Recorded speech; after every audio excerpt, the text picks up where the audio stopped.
흩어져 함께 말씀을 나누는 모든 분들께 하나님의 은혜가 함께하기를 축복합니다. 오늘은 사무엘하 21장 1절에서 14절까지의 말씀으로 함께 말씀을 나누고자 합니다. 오늘 이야기는 이스라엘에 찾아온 기근에서 시작됩니다. 다윗이 왕권을 잡고 계속되었던 내부의 정적들과의 갈등, 그리고 바깥에서의 싸움들이 모두 그치고 이스라엘은 마침내 평화의 시대를 맞이한 것처럼 보입니다. 그러나 느닷없이 기근이 찾아와 3년간 계속되면서 이스라엘은 괴로움 가운데 또한 빠지게 됩니다. 흔히 구약 성경에서 특히 다윗의 이야기 속에서 숫자 3은 특별한 의미를 가지고 있습니다. 이것은 하나님과 관계된 상징적인 숫자로서 자주 사용되죠.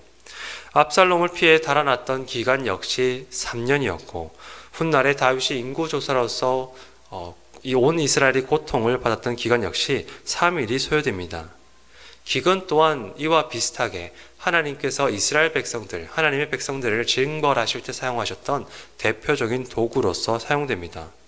그러니 다윗은 3년간 기근이 계속되는 이 상황을 그저 지켜보았던 것이 아니라 하나님께로부터 주어진 일임을 깨닫고서 기도하게 됩니다. 그 결과, 기도한 결과 그는 이 일이 사울과 기브온 성읍의 사람들과 관계되어 있는 것임을 확인하게 되죠. 이 낯선 기브온 사람들에 관한 이야기는 우리가 여호수아서에서 찾아 읽을 수 있습니다. 이스라엘이 모세와 함께 애굽을 나와서 여호수아의 지도 아래에서 가나안 땅을 정복하게 되었던 그때에 이 기브온 사람들은 이스라엘 사람들과 조우하게 됩니다. 여호수아의 계획에 따르면 기브온 성읍 역시 하나님께서 약속하셨던 언약의 땅에 속해 있었기 때문에 그들이 정복해야 하는 성읍 중에 하나였습니다.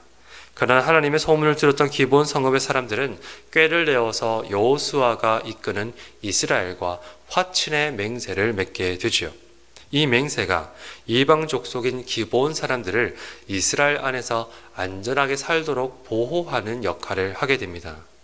그렇게 여호수아 이래로 사사 시대를 지나서 사울과 다윗에 이르기까지 기브온 주민들이 이스라엘 사람과 함께 살 수 있었던 근거가 됩니다. 사울이 이스라엘과 기브온 사람의 이와 같은 관계를 알지 못했던 것일까요? 이 역사적인 맹세를 기억하지 못했던 것일까요? 아마 그렇진 않았을 것입니다. 이스라엘 사람이자 통치자로서 그들 영토 안에 있는 이방 족속들이 거주하는 성읍에 관한 이 이야기, 이 맹세를 그가 몰랐을 리가 없겠지요. 그러나 성경은 사울이 선한 의도를 가지고 그가 이스라엘을 사랑하는 열심을 가지고서 기브온 성읍을 정리하려고 했다고 전합니다. 다만 그것은 하나님 앞에서 기브온 사람들과 맺은 맹세를 깨트리는 일이었기 때문에 사울이 비록 순진하고 선한 의도를 가지고 있다 할지라도 그의 행위는 결과적으로 무죄한 피를 흘리는 것이었다라고 성경은 전해주고 있습니다.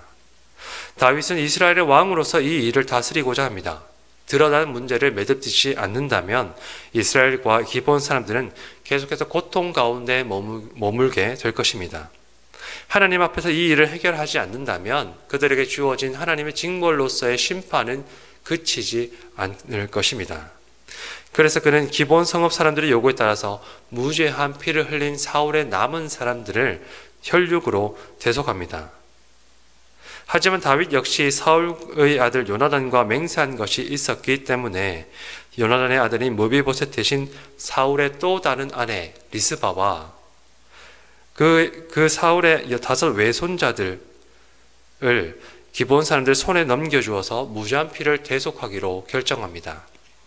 이스라엘 안에서 문제가 생겼고 그 원인을 해결하였으니 기근은 이제 해소되어야 정상입니다. 3년간의 기근이 그치고 이스라엘의 갈증과 배고픔이 해소되어야 마땅하다고 다윗과 이스라엘 사람들은 기대할 수 있을 것입니다.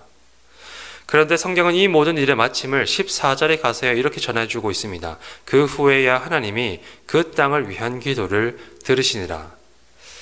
다시 비가 내렸다 혹은 기근에 대한 해가를 암시하는 표현은 없지만 하나님께서 마침내 기도를 들으셨다는 이 기록은 하나님께서 주신 징벌이 그제서야 끝이 났다라고 해석할 수가 있습니다. 그래서 이 이야기는 우리로 하여금 다시금 질문케 합니다. 피로 피를 씻어서 기본 사람을 달래는 것이 문제가 아니었다면 과연 이 기근을 통해서 하나님께서 말씀하고자 하시는 것은 과연 어떤 것일까? 오늘 이야기 속에서 우리는 연약한 두 명의 희생자를 보게 됩니다. 한 사람은 앞서 보았던 기브온 사람들입니다. 또 다른 한 사람은 사울의 다른 아내 리스바입니다. 갑자기 닥친 다윗의 군사들에 의해서 그 아들과 자손들을 빼앗겼던 리스바는 곡식을 베는 첫날부터 비가 쏟아질 때까지 대략 4월부터 10월까지 6개월간을 그들의 시체를 곁에서 지키게 됩니다. 팔레스타인의 사막 날씨는 굉장히 혹독한 것으로 잘 알려져 있습니다. 낮의 해와 밤의 달은 직접적인 생존의 위협이 됩니다. 예수님께서도 외투만큼은 저당 잡을지라도 그날에 당장 돌려주라고 말씀하였던 것 역시 그것이 밤의 추위와 낮의 뜨거운 열기 가운데서 이스라엘 사람들을 보호할 수 있는 생존의 수단이었기 때문입니다. 이미 나이 많은 여인이 되었던 리스바는 그와 같은 혹독한 환경 속에서 6개월간 밤낮 할 것 없이 7구의 시신을 지키게 됩니다. 어쩌면 하나님의 마음에 합한 사람 다윗이라는 평가를 기억하는 사람들은 이 이야기를 무의식적으로 다윗에게 우호적으로 읽게 되지 않을까 생각합니다. 그러나 우리아에게 악을 저지른 자신의 죄로 인하여 먼저 아들을 묻어야 했던 다윗, 가장 사랑하는 아들 압살롬의 시신으로 역시 자신의 손으로 거두어야 했던 다윗은 이 리스바의 심정에 공감할 수 있는 인물이었을 것입니다.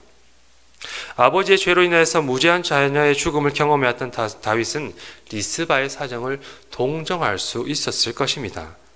그러니 때문에 번거롭지만 기본 사람들과의 다른 방도를 그는 논의할 수 있었을 것입니다. 4절에서 기본 사람들 역시 먼저 다윗에게 그 판결의 권한을 넘기고 있기 때문입니다.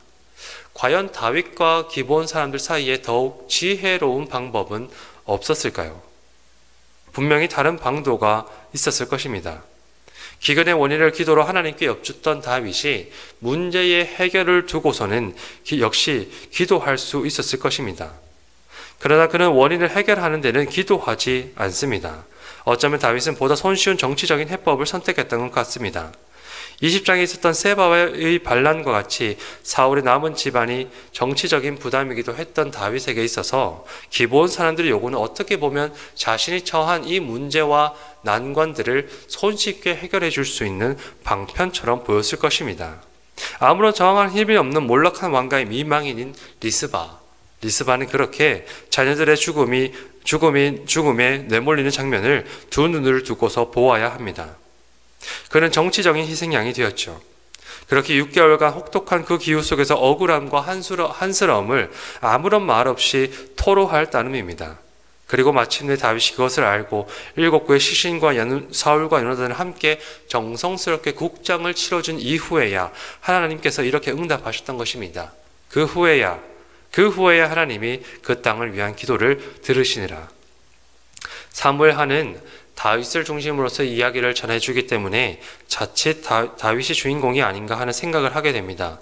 그러나 하나님의 왕되심에 대한 이야기로 시작되었던 사무엘 상하는 끊임없이 하나님께서 참된 왕이시고 사람은 왕의 대리자임을 지속적으로 말씀하면서 확인시켜 줍니다. 오늘 이야기 역시 그렇습니다. 무지한 희생양이 된 두 사람을 앞에 두고서 인간 왕이 내놓는 정치적인 해법으로는 하나님의 뜻이 이루어지지가 않습니다. 7구의 시신을 대속하고도 기근이 그치지 않는 것이 이를 잘 보여주고 있는 것입니다. 하나님께서는 기댈 곳 없는, 의지할 곳 없는 이들의 반석이 되시고 기둥이 되어주시는 분이십니다. 그 하나님은 공의와 정의로 다스리시고 상한 마음을 돌보시는 분, 이 땅에서 하나님의 대리자로 세워진 백성들 이스라엘, 곧 그들의 왕은 그런 하나님의 통치를 드러내야 하는 소명이 있습니다. 그의 통치를 통해 연약한 희생자를 위로하고 더 이상 불필요한 희생자가 나오지 않게 하는 것이 이스라엘의 왕으로서 하나님께서 대리자로 세우신 다윗의 소명입니다. 다윗의 정치적인 셈법과 사울의 순진하지만 선한 의도보다도 참된 왕이 되신 하나님의 뜻이 더욱 중요합니다. 그러나 다윗은 어리석었고 6개월에 지나 리스바의 형편을 돌본 후에야 마침내 하나님의 정의를 깨닫고 하나님의 뜻이 그곳 가운데 이루어지게 되는 것입니다. 예수님은 제자들에게 기도를 가르쳐 주시며 이렇게 말씀하십니다. 하나님의 뜻이 하늘에서처럼 땅에서 이루어지도록 기도하라. 그리고 또한 예수님은 제자들에게 이렇게 말씀하시죠. 너희는 세상의 빛과 소금이라. 그 곁에서 예수님의 말씀을 듣고서 자신의 삶을 바쳤던 제자 베드로는 훗날 편지를 통해서 이렇게 또한 이야기해 줍니다. 너희는 왕 같은 제사장들이라. 그리스도인들을 수식하는 수많은 말들이 있습니다. 그 중에는 정작 그리스도인들에게 호응받지 못하는 표현들도 있죠. 특권은 환영하지만 책임은 부담스러운 사람들. 그런 우리의 마음이 멀리하고 싶은 정체성이 있습니다. 그러나 하나님께서는 우리를 통해서 주님의 몸된 교회를 통해 하나님의 뜻, 하나님의 다스림을 나타내고자 하십니다. 그것을 위해 우리를 부르셨던 것이죠. 오늘 이 말씀을 함께 나누는 모든 분들께 하나님의 소명 앞에 정직하게 서시는 은혜가 함께 하시기를 주님의 이름으로 축복합니다. 그리고 그 소명에 응답하여서 하나님의 뜻을 구하며 하나님의 뜻에 따라서 행동하실 때에 오늘 본문의 마지막 말씀과 같이 우리의 삶이 형통케 되는 은혜가 함께하게 될 것입니다. 이 믿음과 은혜로 하루를 살아가시는 복된 삶이 되시기를 주님의 이름으로 축원합니다.